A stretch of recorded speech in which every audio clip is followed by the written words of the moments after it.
दिन में भी बहुत सारा सामान बनवाए थे साहब जी पाने के लिए। रात में देखा था मीठा भी कुछ बनवाए थे, वो भी पाने के लिए। खैर हमें तो खांसी आता है थोड़ा थोड़ा, सफर से मीठा नहीं खाए हैं, तुम लोग तो सब खाए होंगे, तो इसकी जय जयकार तो कर दो। बोलिए सदगुरुदेव की। क्या बात है, खाने का नाम लेने से चलते हैं, तभी संत मंच पर बैठे चिल्ला चिल्ला कर चले जाते हैं। तुम कोई भी एक बात नहीं पकड़ कर जाते, अगर एक बात पकड़ ले जाते तो बहुत सारा मुसाला दूर हो जाता खड़बड़ाहट का। जैसे साहिबों ने बहुत बहुत कुछ कहना पड़ता है, उसके बारे में सब हट जाता। तो मैं हरियाणा से आया हूँ, पहली बार आया हूँ। मैं भी साहब से विनती किया हूँ, डायरेक्ट मुझे नहीं मिला है। मैं कहा हूँ कि जानकारी नहीं है, तो मुझे भी 5-10 मिनट बोलने का मौका दिया है। मैं आप सभी से कहूंगा, कहीं से मेरी वाणी में त्रुटि हो और किसी को समझ में आए, वो मात्रा लगा ले, माफ करने की चेष्टा न करें। पारक सिद्धांत में माफी देने की चेष्टा नहीं है। अपने आप समझ गए तो बहुत बढ़िया है, न संतों द्वारा पूछ लो, समझे जाओ।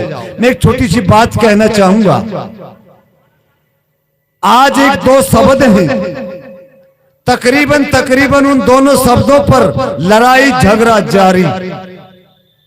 जहां पत्नी है और जहां पति है, दोनों पति पत्नी के नाम पे विवाद जारी।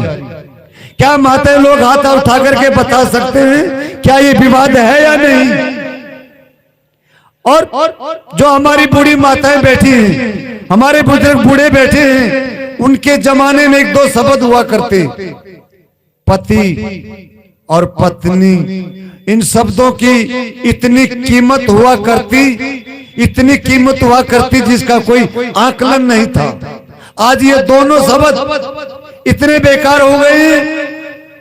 मेरा मानना, मैं सबका नहीं कहूंगा, जहां तक मैं गया हूं और जहां तक मैंने देखा सुना है, वहां तक की मैं बात कर रहा हूं। ये पति और पत्नी दोनों पतन की ओर है, दोनों पतन की ओर हैं। और खासकर दोनों नहीं, अगर उनकी संतान भी हो गई है, 1 या 2 है, वो भी पतन की ओर है।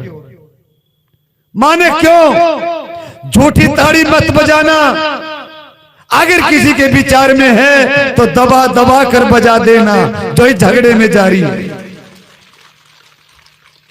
कारण मैं भी कह रहा था कि पुराने लोग बुजुर्ग बैठे पिता तुल्य या माताएं, उनके जमाने में कीमत हुआ करती। आज वो कीमत बदली क्यों? कि लड़ाई झगड़ा तो सब देख रहे हैं, वहां लड़ाई नहीं मिलेगी, वहां झगड़ा नहीं मिलेगा। जहां पत्नी अपने पति को पति परमेश्वर भगवान मानती होगी, वहां झगड़ा नहीं होगा। जो पति अपनी पत्नी को धर्म पत्नी कहकर बोलेगा, मैं गारंटी देता हूं आज के जमाने में खाने की चीज घी से महंगा कोई नहीं होगा। जिसका घी 1500-2000 रुपए किलो, एक महात्मा गुजरात से आए, इनसे पूछ लो, गिर गाय का घी तो 2000 रुपए किलो। आपके क्षेत्र में भी होगा 1000, 1200, 1500 रुपए किलो। अगर वो गिर जाए, नष्ट हो जाए, तब भी झगड़ा नहीं होगा। पत्नी कहे, काहे हो गया पति देव, कोई बात नहीं, अपने से बना है, फिर बन जाएगा, तो झगड़ा नहीं होगा। और वही पत्नी कुछ ना कुछ करे, दे मार करे, दे मार करे, तो झगड़ा जारी, घी तो आने वाला है।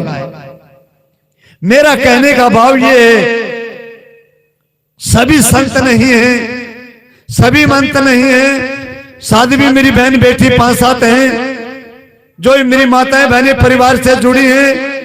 सत्संग में आने का लाभ, सत्संग सुनने का लाभ या कुछ कार्य करने का लाभ एक ही जगह से मिलेगा, जब अपने आप को धैर्य शांत करके रखोगे और शांति की बातें संतों द्वारा सुन के जाओगे, तभी आपके अंदर शांति आएगी, तो घर में सुख होगा। नहीं तो खड़बड़ाहट के बारे में बात चली रहा है कि मियाँ बीवी पति पत्नी दोनों पतन के कारण है। तो मैं संतों के बीच में ज्यादा नहीं कहूंगा। एक मेरा ये भाव था 2-5 मिनट का बोलने का, वो मैं बोल दिया हूं। इस बात पर विचार करें पूरा पूरा अमल करें कि दो सुन लेना, दो सुनाना नहीं। अगर जिसने दो किसी की सुन ली तो वो बड़ा ज्ञानी हो जाएगा।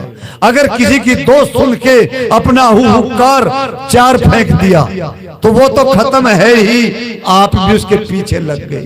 पीछे मत लगो, झगड़ा जारी बंद करो, संतों की वाणी मानकर अपने आप को खुशहाल में बनाओ, खुशहाल में बनाओ।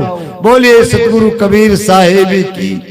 हम इतना ही बोलेंगे, ज्यादा नहीं बोलेंगे, हमें थोड़ा गला खराब है, मिनट तो 10 मिले थे। में कहीं से भी कोई त्रुटि हुआ हो हमें माफ करिए। साहिब बंदगी, साहिब बंदगी, साहिब बंदगी।